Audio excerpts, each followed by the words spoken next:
Welcome to Writer's Way Podcast, the podcast where we step into the enchanting world of authors as we delve into their unique writing journeys and the captivating tales behind their stories. I'm your host, Jessica Wilkins, and today we're diving in a world of complex family dynamics, historical shadows, and the brilliance of the human spirit. We're honored to have with us Frank Arjune and his wife, Marguerita Arjune, as his representative. And by the way, Arjun is the author of the powerful novel Retributions. His own life story is a testament to resilience and determination. Born in Guyana in 1949, he faced immense challenges early on, becoming the breadwinner of his family at just 18 after the tragic loss of his father. Despite this hardship, he continued his education, graduating from the University of Guyana and dedicating 12 years of teaching. In 1986, he brought his strength and passion to the United States, earning the master's degree from Long Island University, authored the book Retribution, and of course, his wife, Margarita. Welcome to the podcast, Frank and Margarita. Thank you. Okay, so we are truly honored to have you here, and we're so excited to have you. And we have mentioned that you will be the representative of Frank since he is still medically challenged as of now. He can talk. And as I've heard, you two have a fascinating story. So could you share a bit about your backgrounds and how you met? Well, first, I came from a middle class background, and my father was a businessman who owned a grocery shop in our village. Our shop supplied families who worked on the fields on the sugar estate. I met Frank in 1970 when I joined the staff at the primary school where he was a teacher. I left and went as a student to the Teachers Training College in September of 1971. We got married in November 28, 1971 and graduated in 1973. I'm going to put a little snippet in there. We had to get married because I went to the movies with Frank and that was taboo. We were already engaged, but we were not allowed to go out. Anyway, yes, I did. And I became a certified teacher in 1973 and returned to the same school where I had met Frank. We worked together for 2 years before he was transferred to the secondary school in the next village after he gained his degree from the University of Guyana, his BA in history. My story. You want? Well, you pretty much know his background. But do I have to say yes? Okay. Do I need to repeat that too? So yes, if you want to. I do have that it. Would be I nice. do have it. Yeah. Well, he came from a middle class background, but his father was an engineer in the sugar factory, and he was a master tailor. After he was murdered, their lives went in a 360-degree tailspin. As Frank was 18 at the time, he had to become the man of the house. He was a teenager who wasn't mentally equipped to handle such situations. He was the sole breadwinner, and he was forced to support his mom and 5 siblings. Our economic situation was in dire straits, but we survived on my small salary. That's his. So the experiences, it's such a beautiful story. And now Retribution is such a powerful narrative. I had read that one. And what inspired Frank to write this story? All right. He began to teach at a secondary school, Thomas Jefferson High School in East New York, in Brooklyn. The second week he began teaching, as he was dismissing his students, one student came up and shot one of his students in front of him at point blank range. This student died on the spot. He just stood there in shock while his student bled to death in front of him. There was so much chaos because the cops and everybody came. That incident caused him to have nightmares for months because it brought back all relieved the anguish and turmoil of his father's death. And then his nephew came to visit. And when he told him about the incident, he said, Uncle Frank, why don't you write your story and, get some closure? That's when he began to write. That's when he did it. In 1991, he started to write. The book was therapeutic, and it helped him to quell some of his demons that had haunted him throughout his teenage and adult life. He was a typical teenager, but in a split second, I had to become a man. Writing this book forced me to gradually accept that the after effects of my father's horrific and untimely death. Oh. The trauma affected how I dealt with my marriage and my children. I had to be in charge of every situation, and it caused friction and discontent. It was a long and slow road to become a better individual. I had many issues accepting my shortcomings. I need closure to forgive the people who wronged us and that led direct bearing on the man I had become. Such I guess, inspiring to have this book, and I know that writing a book is never easy. And so, what challenges did you come during the process? Well, it's his challenges or mine? I'm talking about his challenge. His challenges, rather. Well, the first challenge he had to take care of his mom and siblings. He worked during the day and attended evening classes at the University of Ghana to become better equipped to deal with my financial issues. The next one, he started a family at 23. My wife assisted with the financial burden after she graduated from college. This was not one of my plans, but it was a joint effort. We had planned to get married after he graduated from UG, but that didn't work. The best laid plans, My siblings got older and they began to work too. I left Ghana in 1986 and had to start from the beginning all over again. This was not an easy task. Becoming a teacher in New York was a daunting experience. The weather, the culture changes was overwhelming and frightening at times. My family lived in basements, which we called holes in the ground. Oh. We had left our own, yes, that's what the kids call it. We left our own home. Yeah. We had a house in Guyana, and we left our own home and our way of life to start in the United States and have to pay rent for the first time in our lives. Never paid rent. I can feel the struggle itself. Yes, it was hard. And what I didn't put in, I became a housekeeper. So that is how we got our green card for 5.5 years. So he was in charge of the children while I was away from home. I lived in. And he had a hard time doing that because I think because he had to be in charge of the kids again, sometimes he couldn't handle it because he would call me on the phone. I don't know what to tell your daughter. I said, it's your daughter too. Oh. Yes. Oh, Lord. Yeah. I bet he struggled with the, I guess. It had an effect on how he dealt with the kids, yes. Yes. Yeah, it hit. Sometimes he forgot they were his kids, his siblings. Oh yes. Well, I understand also Frank in that matter because we have different needs rather than with boys. Because I guess boys, he can more he could relate with him. Relate, yes. And then two girls. But we had two daughters. Oh, that's good to hear. Anyways, Retributions places us in Guyana, a place with a complex history, including the shadow of Jonestown. So how did you weave the historical context into the intimate story of the Arjune family? Well, Jonestown had an indelible impact on all Guyanese. We didn't know what was going on. It was like a country in a country. The government decided to bring Jim Jones over. And we the people didn't know until Congress Ryan was murdered. Then the whole world knew. But in making a comparison, this is what he said, and we kind of came to the same conclusion.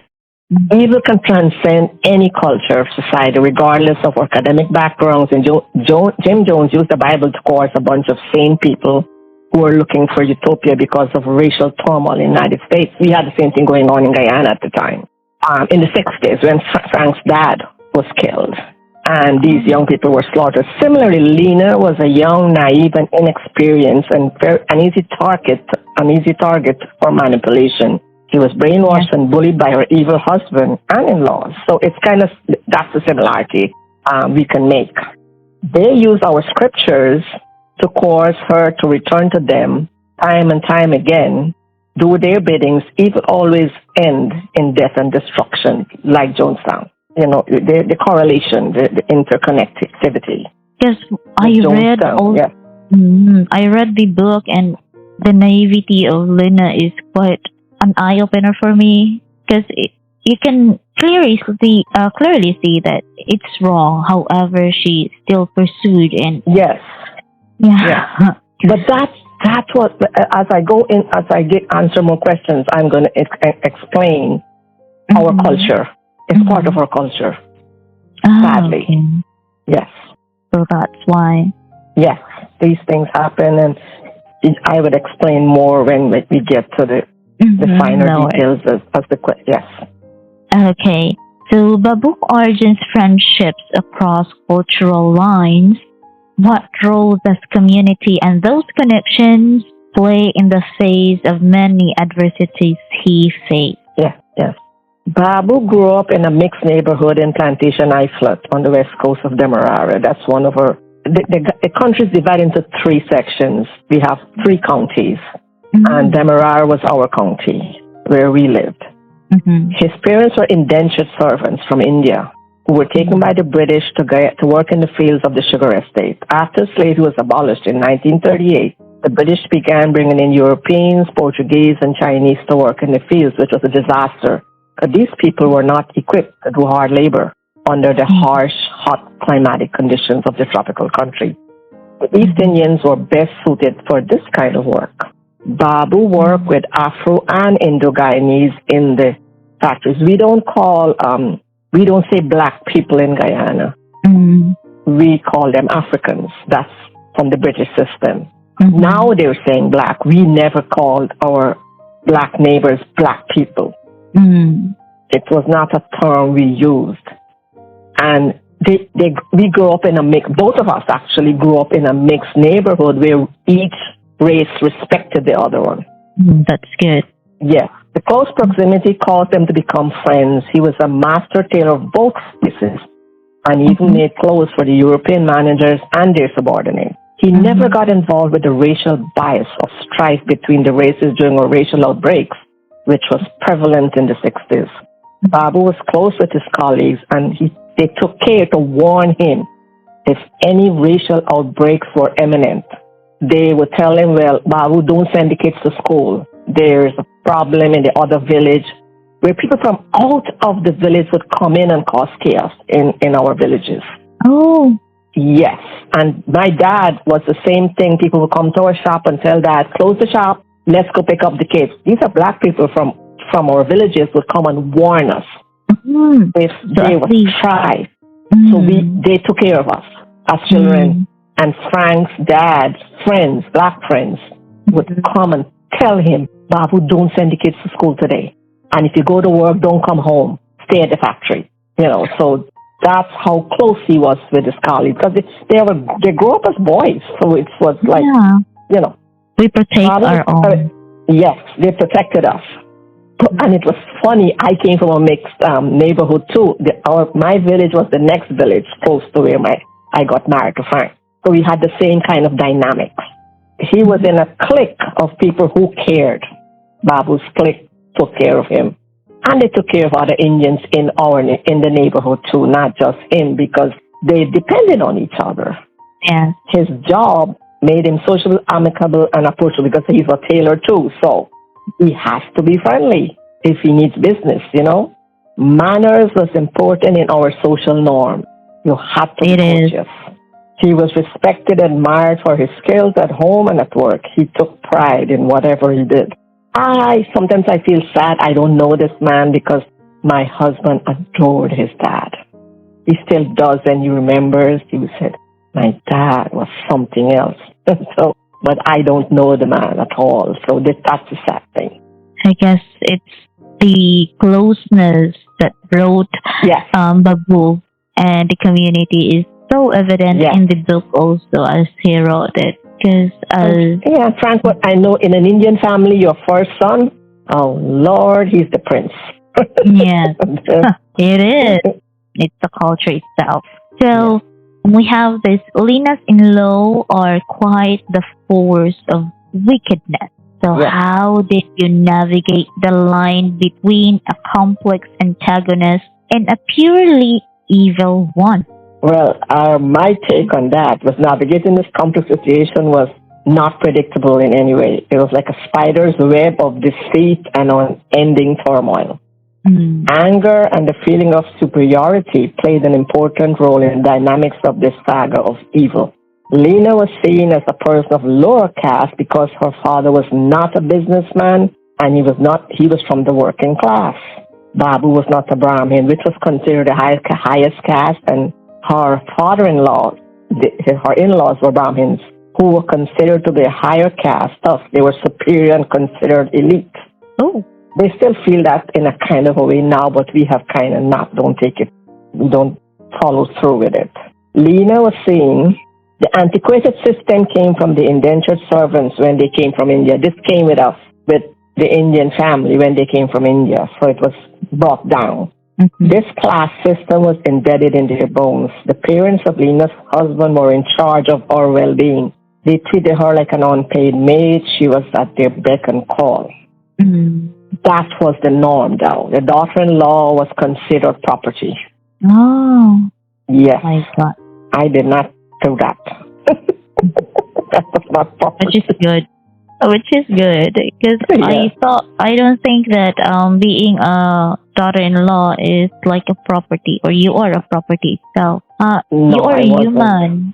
Yeah, you Yes. are a human, so you're It not still property. happens in India, though. It still Oh. happens in India in some families, yes. In the outskirts of India and even in the high class, the daughter-in-law has to go live with with her husband's family. So it's still going on. It's still going on, especially in the villages. It still happens in India. Now I see. So Lena's journey takes her from Guyana to North America. What was the most significant cultural shock she experienced, and how did it fundamentally change her? Lena's journey. Mm-hmm. All right. Lena's life hit a roadblock when she lied in court. So that's how there was a disparity with the family. And her children were used as pawns. Yeah. Anyway, her husband, he adopted her kids in 1972 and took them to Canada without her consent. He told them, he told her he was taking them to see Santa Claus. And he didn't want her to go because that was the plan, that he was gonna spirit them away. He had already got the visas and everything. I don't know. Then it was easy to go to Canada. You just had to get a letter and have somebody in Canada to say they're gonna pick you up. They're gonna put you up. It was easy. So he got a fake letter and said, well, that's not in the book, but that's how you would get the permission to take the kids. That's saying she signed it, yes, giving him permission to take the kids for a vacation in Canada. She found out that later, so Frank did not put that in the book. But that is how he got permission to take away the kids. So she didn't see those kids for 8 years. No communication, yes. But then in 1980, she got a cable from her daughter saying, Daddy is dead, we need you. At this time, with me helping and my sister-in-law, we kind of brought the family back together. So she came to Frank with the cable and said, look, my daughter sent this cable. What should I do? He said, well, this is what you have to do. Go to the Canadian High Commission where immigration issues, obtaining a visa was done. So she took the cable and she took letters from her job. Well, Frank told her to get all these things that he had found out from somebody else, and bank statements and passport. When they heard her story, the Canadian, the commissioners from there, I don't know what the counselors, not commissioners, they gave her a visa, a status visa that she can stay because her kids were considered minors. Yes. So she got the visa and she went to Canada. She arrived at the airport, and after she exited the area and family was waiting to see their loved ones, she began looking at the sea of faces. She did not know who her kids were because her eldest daughter was now 16. Yeah. She was 8 when she left. Her eldest son was 15. He was 7. And her youngest son was 10. He was 2. So she did not, but her daughter recognized her and yelled, "Mommy." And the teacher ran over and she was shocked how they had grown. They're strangers to her. She don't know these kids. The 2-year-old, when she called him my baby, he said, "Oh, I'm not a baby. I'm 10 years old." But he didn't know a clue who she was. He was happy to see them. But at the airport, she never left Guyana. She was in awe. So much people going and coming, and she was like, it was crowded, and she was petrified. She was petrified of meeting her children after such a long time. It was not an easy task to connect. She had 2 teenagers and a 10-year-old. Her daughter was hostile, very hostile. She blamed her because that's what the dad had said. Yeah, told her mom did this, that's why he left. Anyway, she had lots of fences to build. Her 15-year-old son was more reserved. He didn't say much. Her youngest son kept looking at her. Their dad had an apartment, and Enrique the daughter was his caregiver for a year and a half before he died. He had a brain tumor. Lena had to make subtle changes in the apartment, and she had to find a job quickly. She was always walking on eggshells. She was afraid whatever she said, it was going to offend the kids, because the daughter didn't want her to say anything about anything bad about the father. She was brainwashed by her dad. It was a slow and arduous journey, try and rebuild trust with her children. Thankfully, she got a job at the hospital because of her secretarial qualifications she had acquired in Guyana, and her previous job as a clerical employee. The weather was another hurdle she had to overcome. Lena came from a tropical country. Now she had to deal with seasons and to buy clothes to cater for each. Now she had 3 children to take care of. They were growing, and she had to feed and clothe them. She had to make sure she went to the school, spoke to the teachers, and make doctor's appointments, because all this was on the shelf when the father was sick. They were all new experiences in a foreign country. She had to learn fast. She had to learn to use public transportation. And now she had to get a driver's license and acquire a vehicle to get to and from work. She had to adapt at warp speed because she was treading on thin ice because of her daughter's resentment. Her younger son was easier to handle. He was able to overcome any hurdles. It was a slow process. Once again, heartache reared its ugly head. Enrique was diagnosed with the same cancer that her dad had died from. Oh my God. She was married at 21, and after she had her second child, she became ill at 23. She died when she was 28. Oh my God. She succumbed to the same dreadful disease as her father. And Lena had to take care of her 2 grandchildren again. And you wonder, when will this poor mother's suffering end? It was like one tragedy to the next. It was like a domino effect. Yeah. It's like a butterfly, a domino effect. It is. The hardship of Lena started from her being a hard-headed child until he took care of her grandchildren. So I guess she has to take care of her grandkids now when her daughter died. This affected Frank really bad.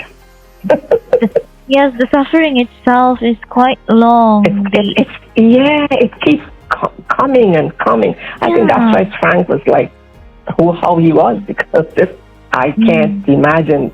I mean, we have tragedies, but not like this ongoing. Not like that. Yeah, I agree. Yeah, it's like fascinating, but sad.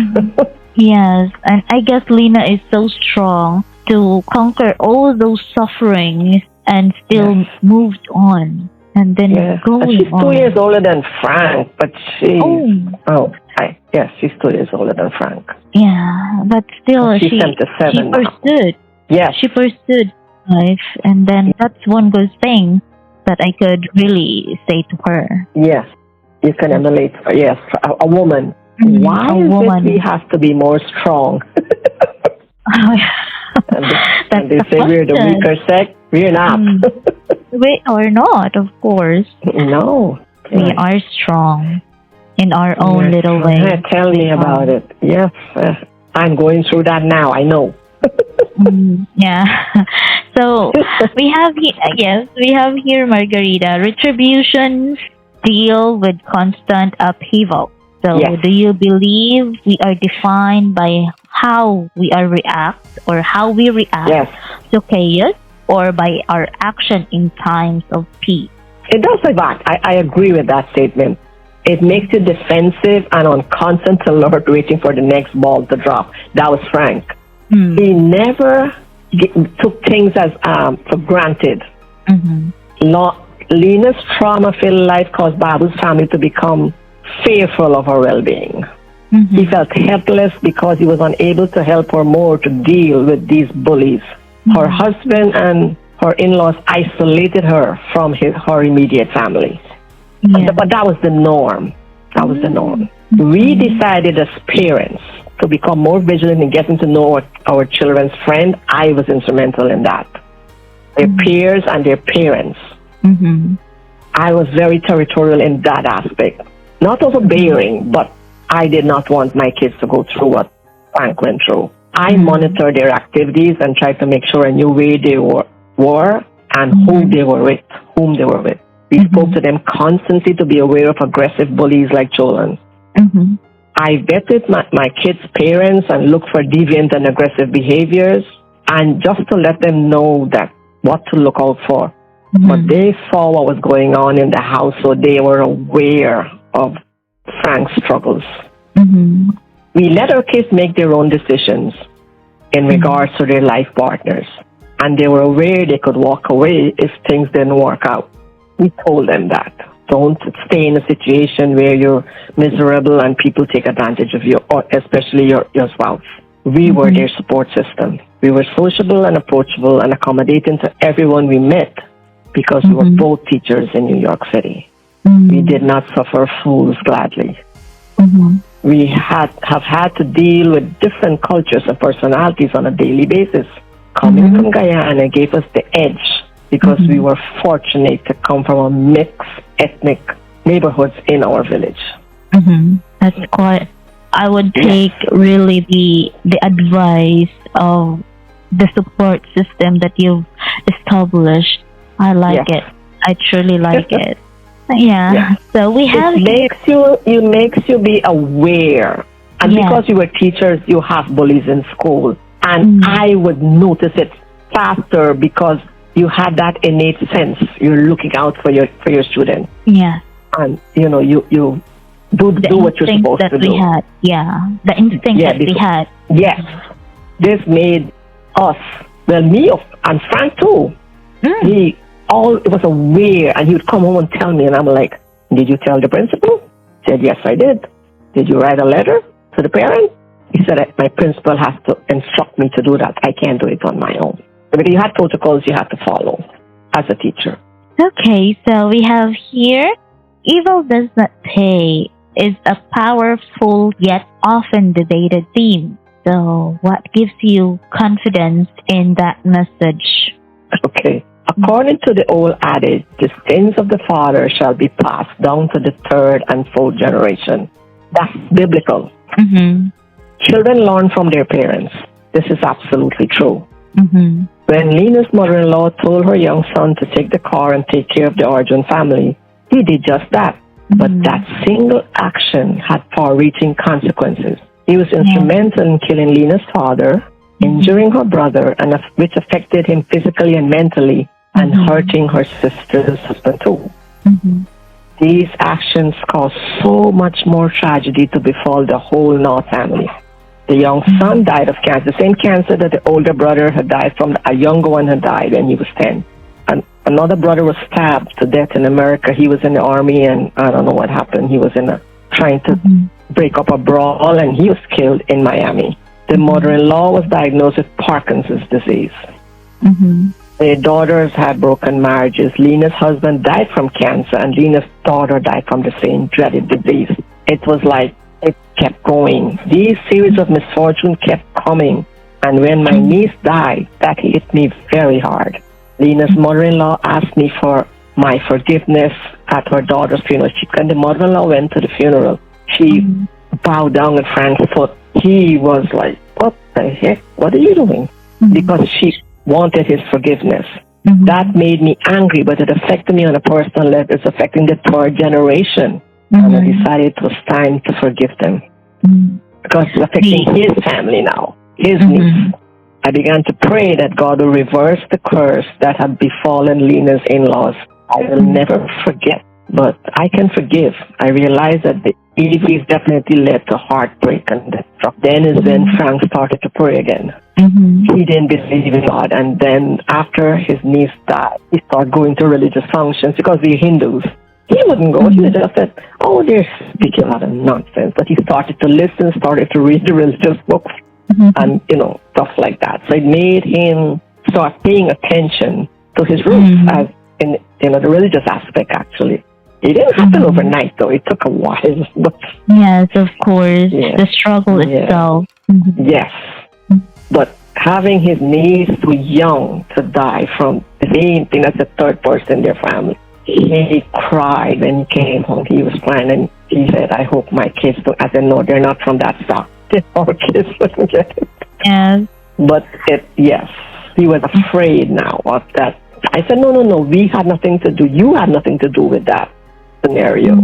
It's not going to happen to our kids. Our kids are fine. Which is good, because if you're going, I believe with the golden rule that we had is do unto others what others as do you may have them do unto you. To you, yes. I believe in that. One of the golden rules that I do believe in myself. In every religion, that's something that people don't pay attention to. Yeah, I agree. Yes. So, what was the most challenging aspect in writing Retribution, and what do you hope the readers ultimately take away from Babu and Lina's journey? Okay. The most challenging when he had, after that kid was killed in front of him, he remembered his vibrant, healthy, and hardworking father who shut down like an animal on the road. And he was told about the stuff with the crank handle, that's how his Lina's mother-in-law did. But then the trauma made me lose my sense of right and wrong. How could anger and hate make a human being do such despicable things? He had a hard time dealing with that. The book reminded me of these circles after my father's, how it affected my family. Lina was capitulated into a mire of despair. My sister was robbed of her power to think logically. She was brutalized and coerced into a life of misery. These events led us to Lina losing her children for 8 years. Our society in the Indo-Guyanese portrayed that when you are wealthy, you have the upper hand, and you are master of all your survey. Lina's parents were not wealthy, so they were considered second class, not worthy of respect. That was the order of the day. I realized that money does not make you superior. It's morally wrong on so many levels. It is. Well, Frank likes money, but he doesn't think it makes you superior because he got it and he spent it. I don't like sometimes, but he says, my money, I can spend it. But it's just money when in Guyana, if you were rich, you were considered you're somebody, even if you were not. Oh. It happens today too. Yeah, it is. Wealthy people think they're better than us. Yeah. They look down on us, and they don't treat us with the same respect like they treat their peers. However, with society. Society itself still reflects from before and even now. Because even though you have money, still, if you have low values itself, you can't really say that you have the upper hand because you have the money. However, when it comes to values, I guess you're a bit low on it. So I guess I value more. Whatever you do, you're teaching your kids, and then what the kids do when you die, they squander all the money. Yes, that's true, and I agree with it. Because they didn't work for it. They got it from their parents, and some of the kids do well with the money. But money is not, it's transient. It's not, if you don't care it, you don't respect it, you lose it. Yes. People true. don't realize that. Yes. Mm-hmm. You have to respect your money. Mm-hmm. It's a gift. Yes. Care it and use it wisely. Mm-hmm. And that's also. It's a hard-earned also. Yes. It's a hard-earned money also. So you have to. Yes, because the parents work hard. Yes. Yeah. You work hard for your money. Yes, that's true. So we have here questions, Margarita, that's a bit personal. So Okay. knowing what Babu faces, if you could whisper one piece of advice in his ear at the start of his journey, what would it be? Don't let anyone manipulate your children, or because our society in that, even now, Babu's sense of insecurity was, what would people say? It was taboo for a young man to pursue a young woman incessantly on a daily basis. Chola knew that. It was the norm. If he's following that young 14-year-old back and forth from school, he was her teacher, people look at him, and because he was this proud man, you know, this 6'4" tall guy who was good looking and who was very proud of his children. Now, Chola knew that. And don't let anyone, because people started to talk in the village, that's a norm. That's what happened in my village when I went to the movies with Frank, and my dad's friend saw me. We were getting married. 3 weeks I was down getting married, which I wasn't ready for, but this is what happens in our society in those days. Chola milked it for all it was worth because he knew how he would embarrass Babu and his family. He didn't care of the consequences that his action would do to a young, inexperienced young woman. He was brash and consistent, and his quest was to browbeat Babu to make him agree to that marriage. Babu was trapped in Cholan's web of deceit and persistence to get what he wanted. He was psychologically forced. So my advice is to unsuspecting parents, don't let anyone force you to go against what you believe in, regardless of what societal norms are. I agree. She was a minor. He was the adult. Cholan was the adult. He was 20, going on 21. He knew what he was doing. Don't let anyone belittle you into making choices for your children. Babu's final attempt to rectify his daughter's misery ended with his death. I think when I read the book, if he had gone to the police station first before he went to the in-laws' house, things might have been different for Frank's life. So sometimes we should not act on the first thought. When your kids are involved in something, think logically, but as a parent, we don't think logically. We want to save my child, so that's what he did. We want to get his child out of that situation. We all do that as parents. You don't want your kids, because she was divorced and she didn't know. I'd never heard about that. That's the first time I ever heard something like that. So devious. But yes, it is. Divorced, I've never heard anything like that. It's quite, I think it's, when I read the book, it's so frustrating. And when Joanne took his turn, oh my God, here it is again. If ever I was going to be in that picture. Because she told her mom everything that was going on, but the mom didn't tell the dad everything. So he didn't know. And then she didn't want to listen because they used the good books on her. Wherever your husband is, you go with him, because that's one of our scriptures. Rama was a king and you follow the king. Oh, God damn it, I'm not following anybody. I told my kids, your husband is not a king. If he's not treating you right, walk away. Yes. My daughters are very strong women, so I made sure they take care of it themselves. They don't be passive. Yes. I guess they learned from you. You taught them right. That makes them strong. Yes, both of my daughters are independent thinkers. Both of them. Because I instill that in them. Don't let anybody walk all over you. Yes. So trust is a fragile thing. Lena never had a chance. She was 14. Yeah. How much experience does she have? How to deal with this stupid all system she thought, we had. Yeah, all she thought was just study, and then all of a sudden there's a man who pursued her with just decadence of like what Yeah. Chulant did, and then She was like a trophy. He had to get it. yeah, and They then didn't listen to the wow, dad. The dad had no say in mm, the well-being of. I'm going to marry her. Then came and did marry yeah, somebody during the night. Who does that? yeah, and then knowing Chulant is such a womanizer, I guess it's so Yes. frustrating when Lino had Yeah, to and she can't say anything. oh my god, when the wedding had took place, I guess. Oh, is that good? That was not the Like, norm, though. yeah, But he was because such a it's bully. midnight. He Yeah, was it was such just an like my antagonistic person. He's pushing buttons. He's pushing buttons.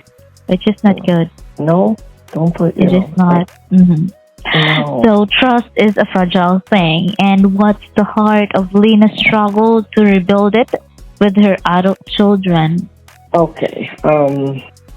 Well, when the trust was broken before this happened, because when she went back, when she was forced to go back to her husband after her father died, she trusted her in-laws with the lies they told her. They did not. As soon as she went and gave false evidence, she broke that tie with her siblings and her mom. Yes. That rift lasted 14 years.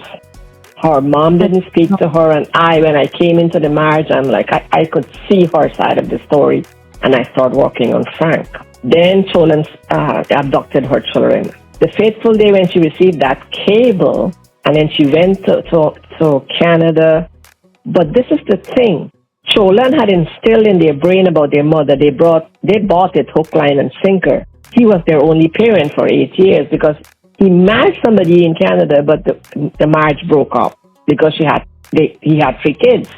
The woman didn't have children. She got a child for him, but he had learning disabilities.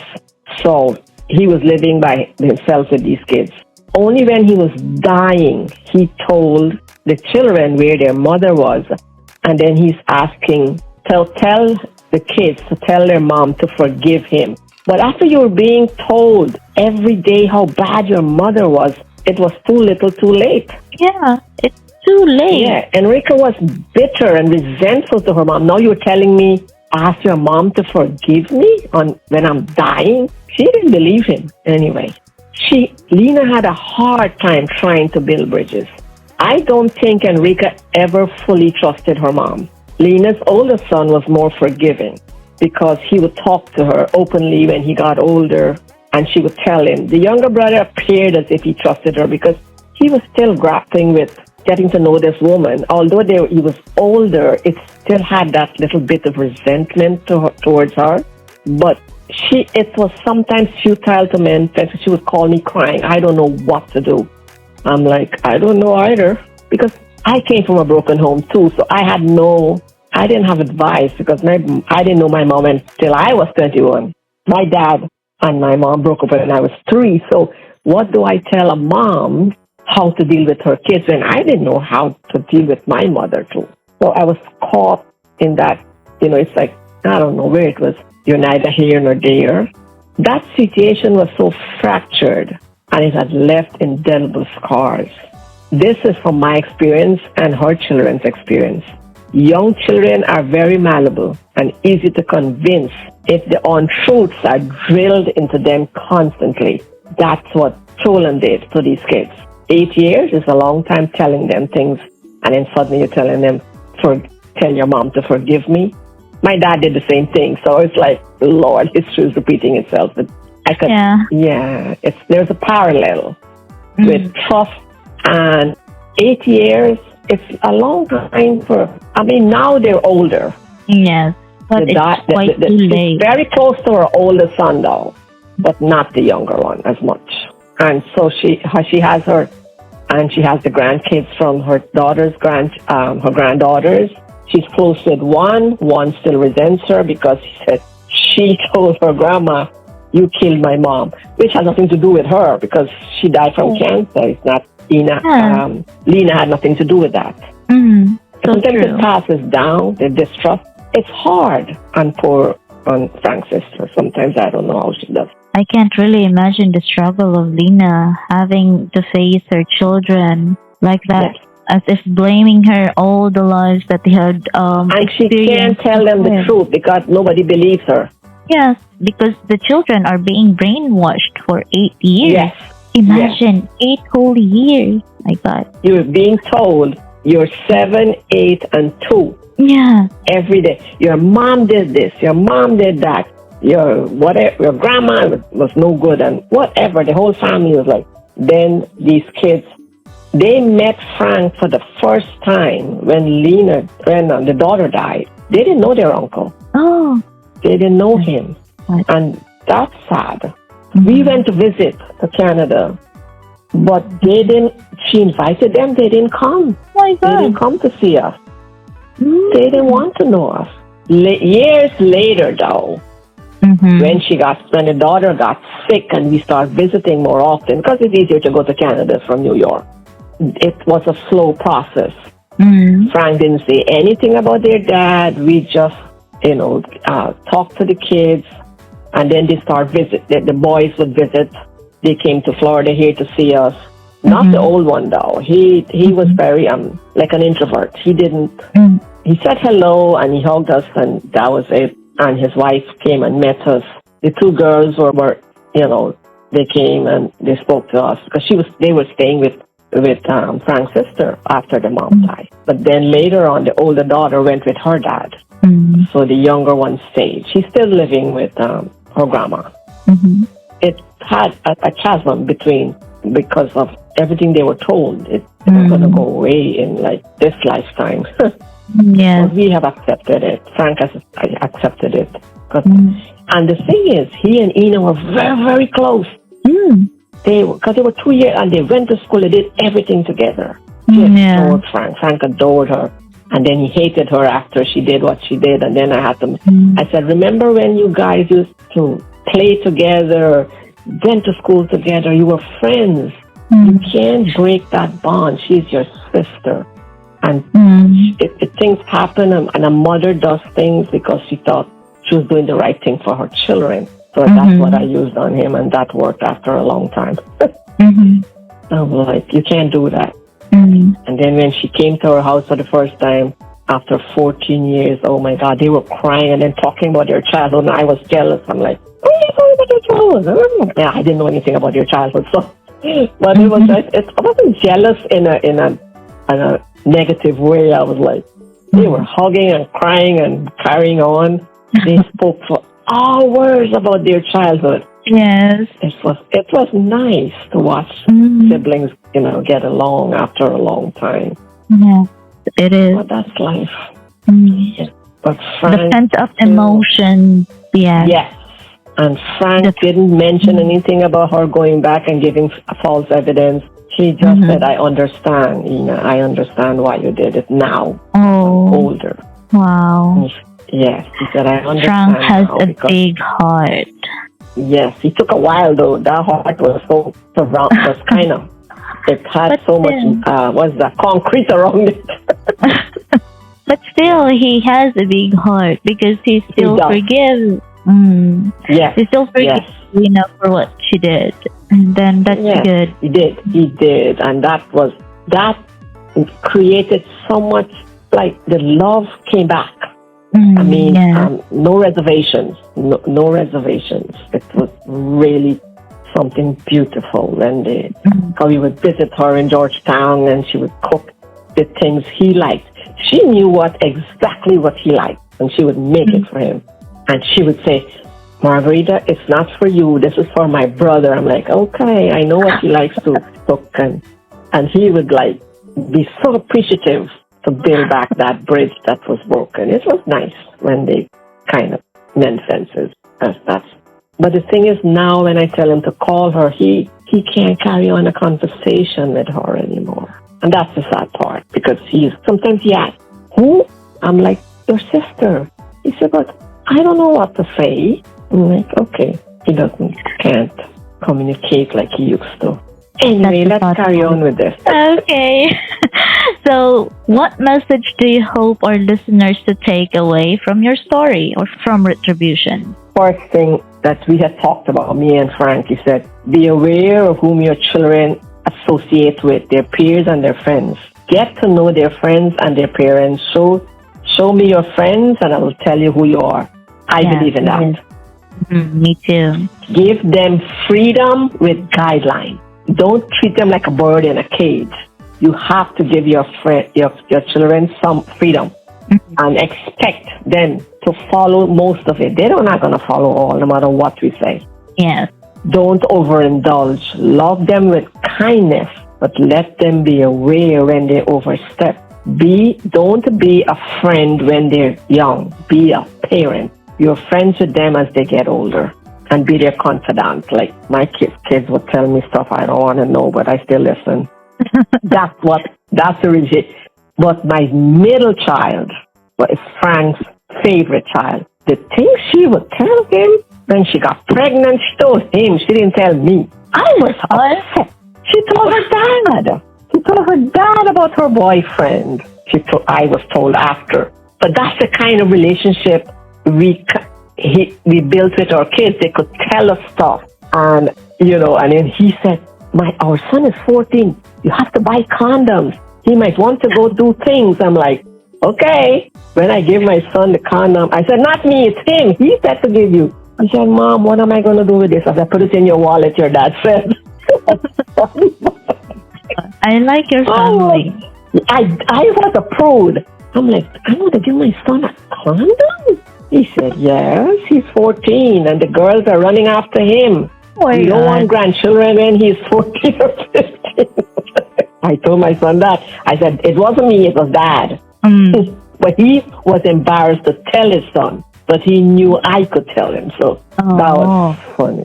Yes, that was funny. Yeah, but it was good. Okay, so that's it. Thank you so much, Margarita, for being a representative. For listening to me and giving me this chance to do a podcast. Oh, yeah. Now I'm writing my book. Then I'll do a podcast for me. Oh, yes. That's good. That's what Ross said I should do.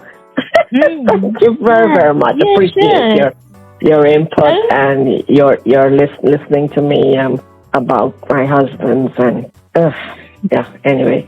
He saw the paper and he said, what are you doing? I said, homework. That's okay.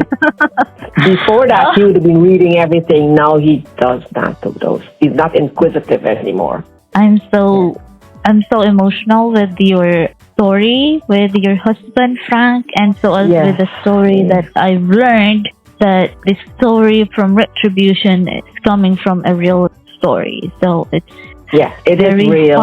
It's just for his sister Lena, he just changed her children's name. All the rest is like people that are actually his relatives.